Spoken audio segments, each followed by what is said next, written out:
Hi കൂട്ടുകാരെ, എൻ്റെ video കാണുന്ന എല്ലാ കൂട്ടുകാർക്കും സുഖമാണല്ലോ. ഞാനിന്നിവിടെ കുട്ടികൾക്ക് വേണ്ടി തയ്യാറാക്കിയ ഒരു ഡിഷാണിത്. ഇത് വളരെ പോഷകങ്ങൾ നിറഞ്ഞതാണ്. ഈ ഡിഷ് കഴിക്കാത്ത കുട്ടികളും ഇങ്ങനെ തയ്യാറാക്കി കൊടുത്താൽ അവരത് കഴിച്ചുകൊള്ളും. അത്രയ്ക്ക് ടേസ്റ്റാണ് ഈ ഡിഷ്. പപ്പയ്ക്കായും ക്യാരറ്റും കൊണ്ടുള്ള ഡിഷ് തയ്യാറാക്കാനായിട്ട് ഈ പപ്പയ്ക്ക തൊലിയൊക്കെ കളഞ്ഞ് കുറച്ച് എടുത്താൽ മതിയാകും. നമുക്ക് ചെറുതായിട്ട് അരിഞ്ഞെടുക്കാം. തൊലിയൊക്കെ കളഞ്ഞ് ഇതുപോലെ ചെറുതായിട്ട് നീളത്തിന് നൈസായിട്ട് അരിഞ്ഞിടാം. ഒരു പപ്പായ മുഴുവനായിട്ട് എടുത്തിട്ടില്ല, ഒരു പീസാണ് ഞാൻ എടുത്തത്. ഒരു പപ്പായ ഉണ്ടെങ്കിൽ നമുക്ക് തോരൻ വയ്ക്കാം, വിഴുക്ക് പുരട്ടാം, ഉടച്ച് കറി വയ്ക്കാം, സാമ്പാറിലിടാം, അച്ചാർ ചെയ്യാം. പപ്പായ കൊണ്ട് ഒരുപാട് വിഭവങ്ങൾ ഉണ്ടാക്കാൻ പറ്റും. നമുക്കിത് ചെറുതായിട്ട് അരിഞ്ഞെടുക്കാം. ക്യാരറ്റും പപ്പായയും ക്യാപ്സിക്കവും സവാളയും ഒരു എരിവില്ലാത്ത പഴുത്ത മുളകും അരിഞ്ഞു വെച്ചു. ഇനി ഒരു ചട്ടി അടുപ്പിലേക്ക് വെച്ചു കൊടുക്കാം. ഒരു മൺചട്ടിയാണ് ഞാൻ വെച്ചു കൊടുത്തത്. ഈ ചട്ടി ചൂടാകുമ്പോൾ അതിലേക്ക് ഒരു സ്പൂൺ വെളിച്ചെണ്ണ ഒഴിച്ചു കൊടുക്കാം. ഇനി അതിലേക്ക് നമുക്ക് ഒരു അല്ലി വെളുത്തുള്ളി 4 മുറിച്ചതിട്ട് കൊടുക്കാം. ബാക്കി അരിഞ്ഞു വെച്ചിരിക്കുന്ന കഷ്ണങ്ങളൊക്കെ നമുക്ക് ആ എണ്ണയിലേക്ക് ഇട്ട് കൊടുക്കാം. ഇത് പപ്പായ നീളത്തിന് അരിഞ്ഞതാണ്. അതുപോലെ തന്നെ ഒരു ക്യാരറ്റ് അരിഞ്ഞതാണ്. ക്യാരറ്റും പപ്പായയും ചട്ടിയിലേക്ക് ഇട്ട് കൊടുത്തു. ഇനി നമുക്കിതിലേക്ക് സവാള അരിഞ്ഞത് ചേർത്ത് കൊടുക്കാം. ഇതിലേക്ക് പാകത്തിന് ഉപ്പുപൊടി ചേർത്ത് കൊടുക്കാം.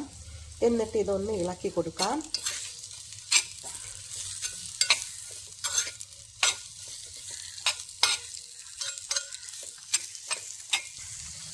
പപ്പായയിലും ക്യാരറ്റിലും വേകുമ്പോൾ വെള്ളം ഊർന്നിറങ്ങി വരും. അതുകൊണ്ട് ഇതിലേക്ക് വെള്ളം ഒഴിക്കേണ്ട ആവശ്യമില്ല. ചെറു തീയിൽ നമുക്കിത് വേവിച്ചെടുക്കാം. കുറച്ച് സമയം ഇത് ഇളക്കി കൊടുത്തിട്ട് നമുക്കിത് അടച്ചു വെച്ച് വേവിക്കാം.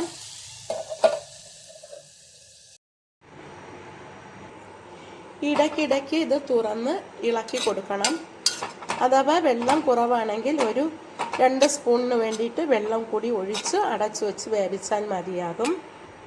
ഞാനിപ്പോൾ ഇവിടെ കുറച്ച് വെള്ളം കൂടി ഒഴിച്ചു കൊടുത്തു. എന്നിട്ട് അടച്ചു വെച്ച് വേവിക്കാം. ഇത് കുട്ടികൾക്ക് വേണ്ടിയാണ് തയ്യാറാക്കുന്നത്. എരിവൊന്നുമില്ലാതെയാണ് ഞാനിത് തയ്യാറാക്കുന്നത്. പോഷകങ്ങൾ നിറഞ്ഞതാണ് ഈ വിഴുക്ക് പുരട്ടിയത്. ഇനി നമുക്ക് അടപ്പ് തുറന്നിട്ട് ഇതിലേക്ക് ക്യാപ്സിക്കം കൂടി ചേർത്ത് കൊടുക്കാം. ഒരു പഴുത്ത എരിവില്ലാത്ത മുളകാണ് നീളത്തിൽ അരിഞ്ഞിട്ടത്. അതുകൂടി നമുക്കിതിലേക്ക് ചേർത്ത് എല്ലാം കൂടി ഒന്ന് നന്നായിട്ട് ഇളക്കി കൊടുക്കാം.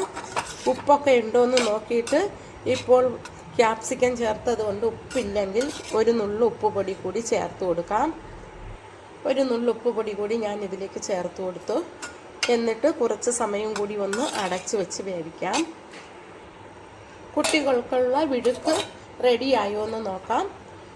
ക്യാപ്സിക്കമൊക്കെ വെന്ത് വന്നു. നല്ലതുപോലെ ക്യാപ്സിക്കം വേവണ്ട, ഇതിപ്പോൾ ആവശ്യത്തിന് വെന്തിട്ടുണ്ട്. ഇനി നമുക്കിതിലേക്ക് ഒരു നുള്ളു മഞ്ഞൾപ്പൊടി ചേർത്ത് കൊടുക്കാം.